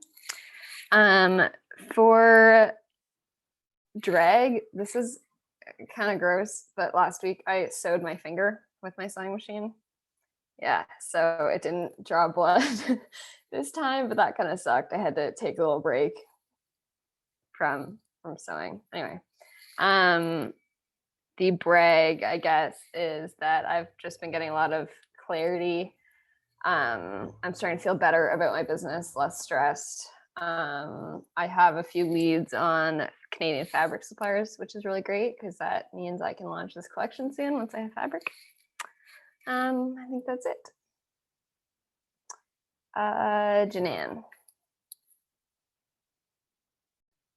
Okay. Yeah, I can't put it up, but I was going to pick the cow emoji. So, yes. So myself and my husband Steve, we run Proofline Dairy, which is it will be. It's not open or even built yet, but next year we will be running an on-farm creamery 10 minutes north of London, making small batch yogurt, milk, and gelato. So this week, our brag, I guess, was that we had like some initial blueprints drawn up by Steve's uncle, who's an engineer. And yeah, that's kind of cool because it kind of like makes it feel more real when you actually see like that the structure. And then another friend who is an architect is helping us kind of move that further as well. So we need to actually start building this thing. The drag though, the drag is it put a lot more work on my plate. When I was talking to Dave this morning about the customer experience like in our farm store and how to design the layout of it and like merchandising and like all this stuff that it's like really exciting, but that on top of like, you know, the social media and the branding and just it's sort of piling up, feels a bit like it's piling up right now. But yeah, overall it's all good because we are moving forward, so it's exciting. Okay, let's go with Maisie.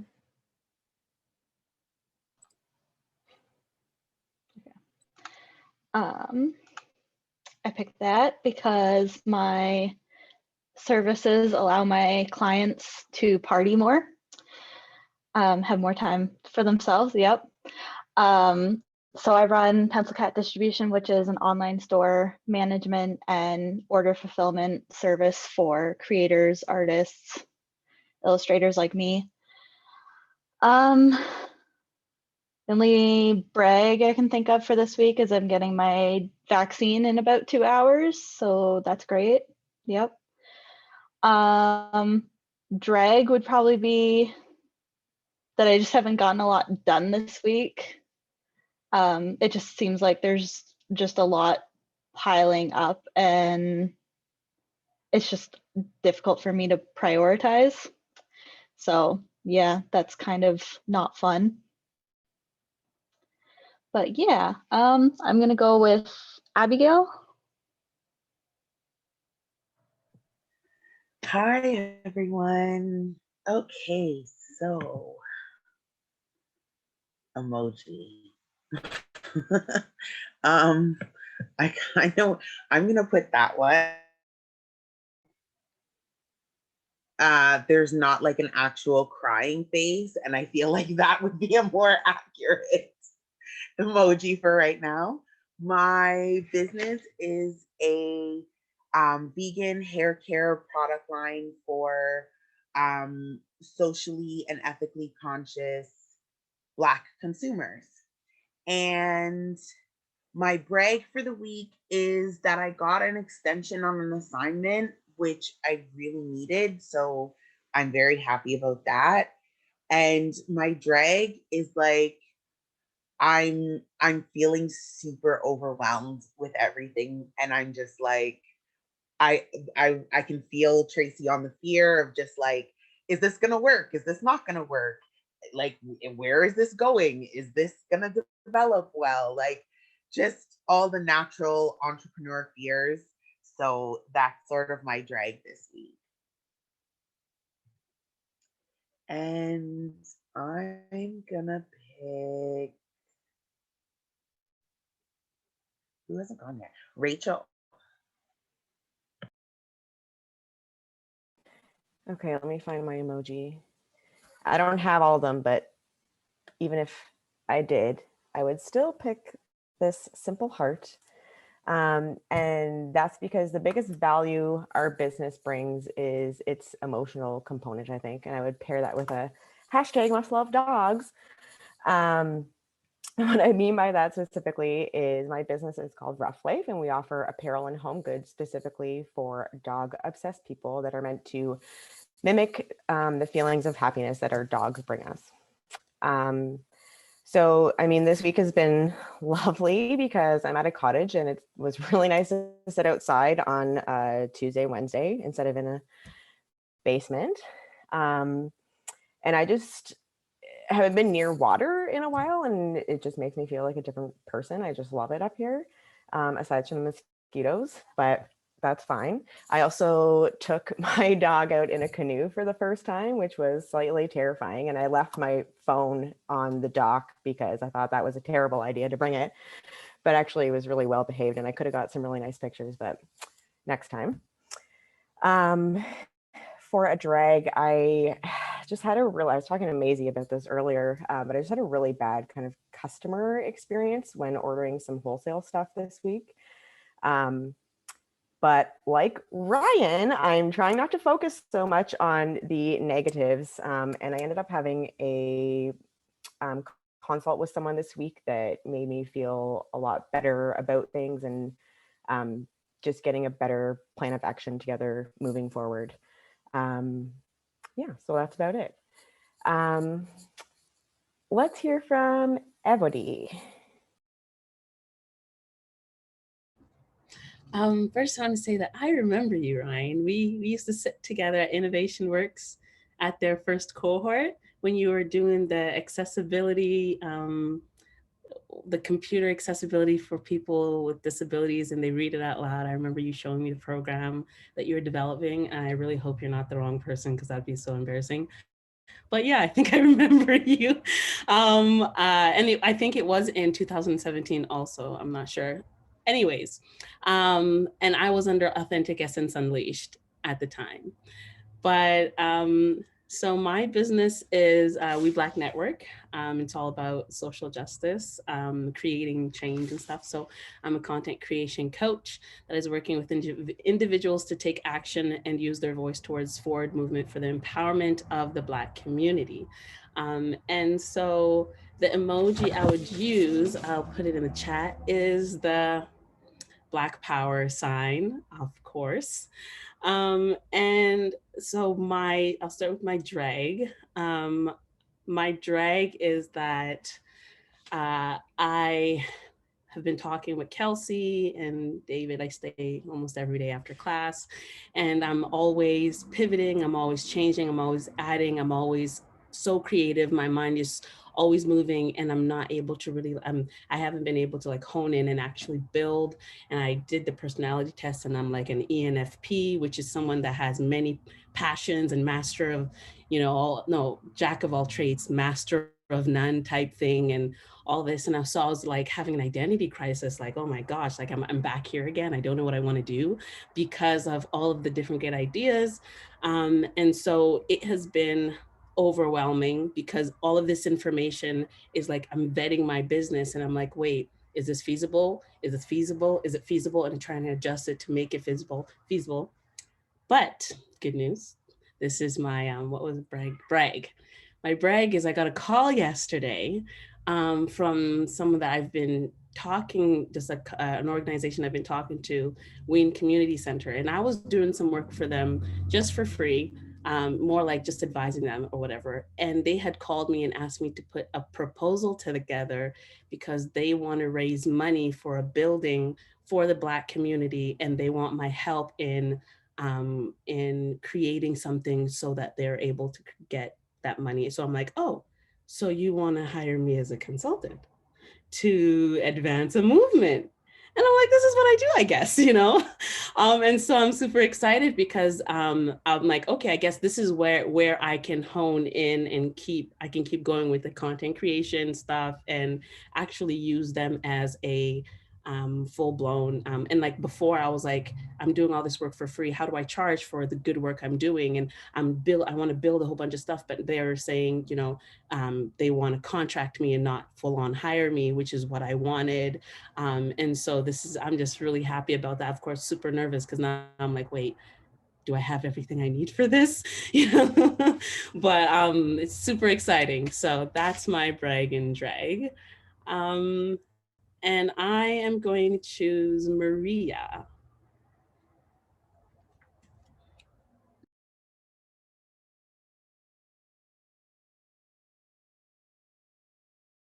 And if Maria is not there, maybe Furry.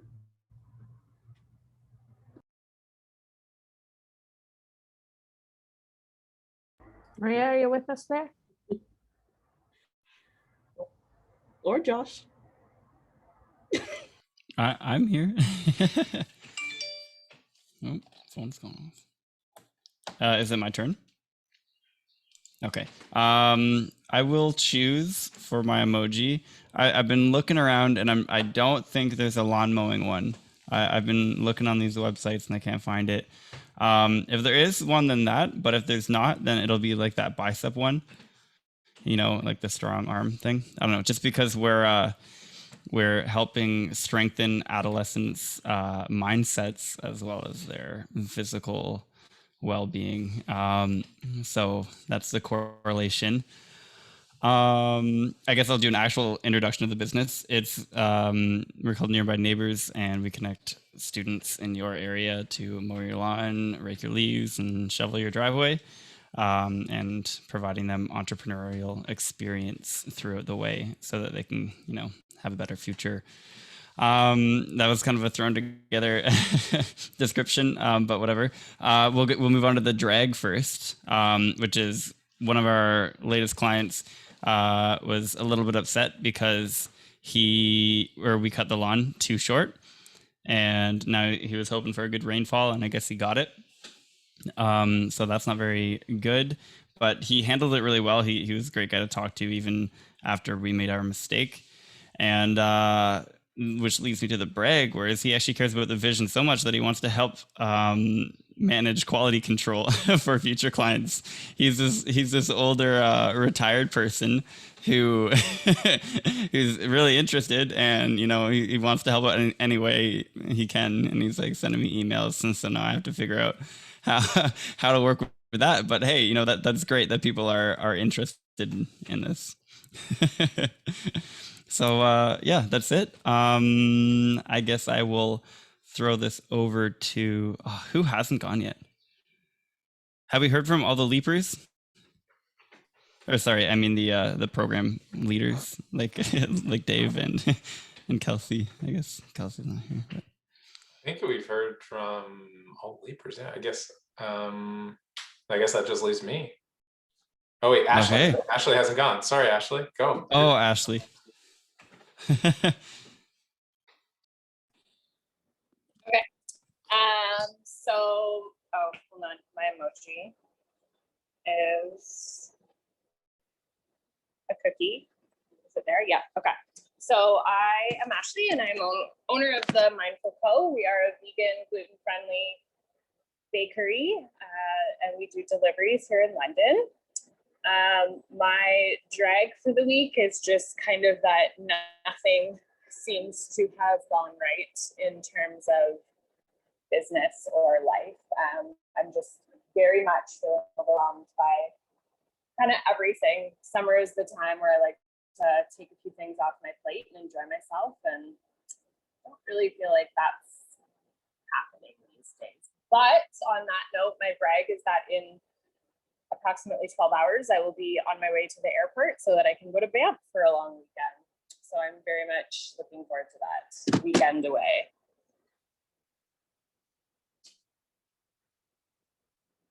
And so Dave, I will throw it back to you. All right.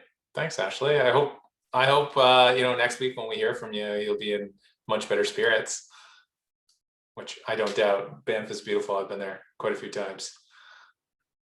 Okay, well, you guys all know me. I guess these are my emojis. I put a briefcase, this surfing guy, and the computer to kind of go with the three things that I do: leap, my wakeboarding business, and then everything, just living on a computer in general. My brag, drag. What do I go for? I always go drag first. So my drag, I guess, this week is this is another weekend of COVID interruptions of like big life events. One of my good friends of like 20 years is his bachelor party is this weekend, and obviously it's all canceled. So that's just another one of a long list for all of us to just, you know, where you're just like, oh, just check that one off. That didn't happen. And we were supposed to have his wedding actually in Jamaica in this past February. But then that got canceled, and now it's looking like I most likely won't be able to even go to his wedding based on the phase rollout in Ontario, because they'll only be able to have so many people, so we won't be able to go, which sucks. Just disappointed, you know. But what are you gonna do? But my brag is actually this weekend I'm gonna have a little bit of a pool party, first pool party of the summer. It's not gonna be many people, just a few people gathering. It's my friend's birthday, so just a couple couples are going, and they're sending the kids away so that a few more people can hang out, and not the children. So that'll be nice to actually gather around a few friends and actually hang out and yeah, just be outside. I always love the first pool day of the summer is always a good day. So yeah, that's me in a nutshell there. And I think that's everybody, unless Maria said she can't jump on, and Fairy didn't look like she was there. So I think that's everyone. But before we go for today, Ryan, it is time for wisdom. We have lots of new entrepreneurs here, and I'd love for you to share and impart a little bit of advice that you've learned in the last 4.5 years or so of being an entrepreneur. Ryan's top tips. I have no idea. I'm gonna have to quickly think on that. Like, it's not like that's a huge question or anything.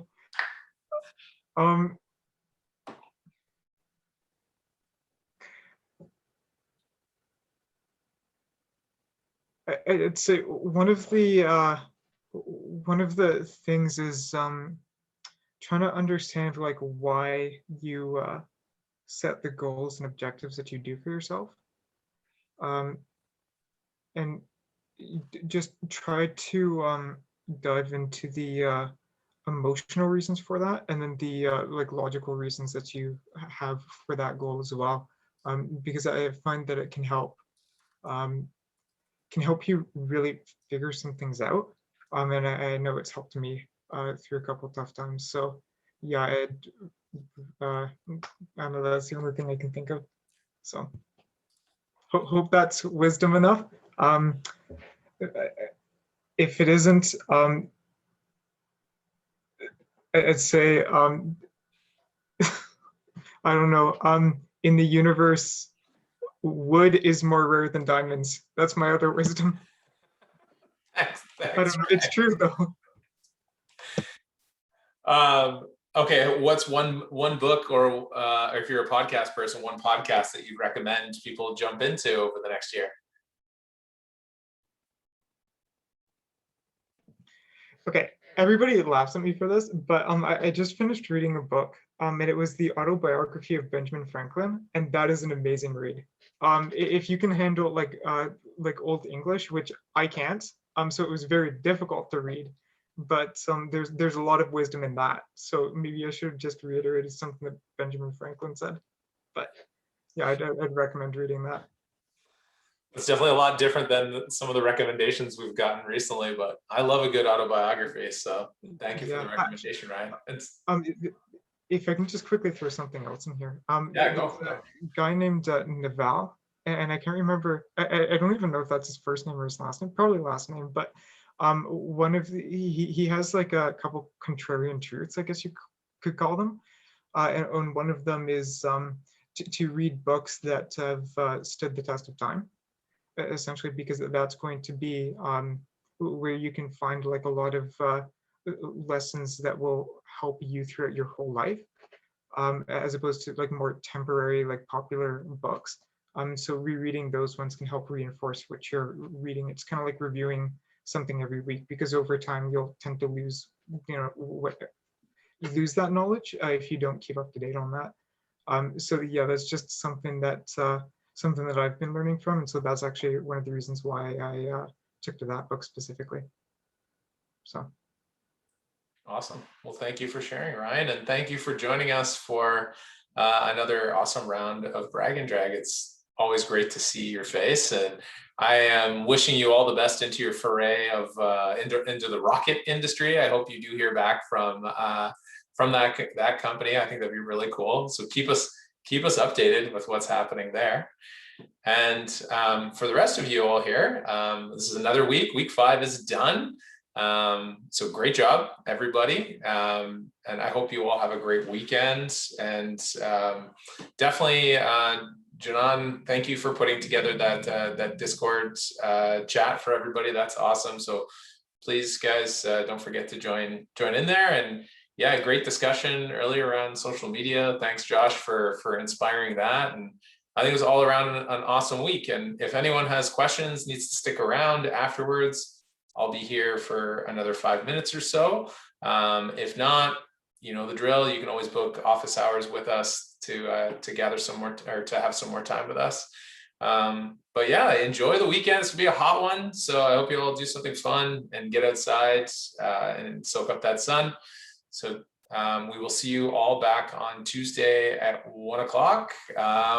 We are, what are we doing? What are we doing? I should know this. Oh God, sorry guys. Oh, Tuesday, we have Jill Wise joining us. We're going to be talking about marketing copy, so copywriting that actually converts. So we have a professional copywriter joining us. So if you've got some questions, or you've got some copy that you're messing with, whether it's for your website, whether it's for a product description, or whether it's for some social media, maybe have it handy and throw it towards Jill during her Q&A session, and she might be able to give you a fair assessment of it. So awesome. Have a great weekend, everybody, and we will see you on Tuesday. With your hat. Yes. I wish I had a Fanshawe hat. I'm jealous. Bye, everybody.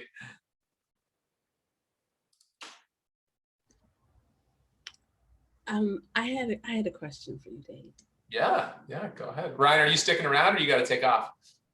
Yeah, I actually had a question for you, out of curiosity, but I will wait till the end of this. Sure. Yeah. Evany, do you need like one-on-one time, or is it okay in the group? It's okay in the group. Okay. For might even be able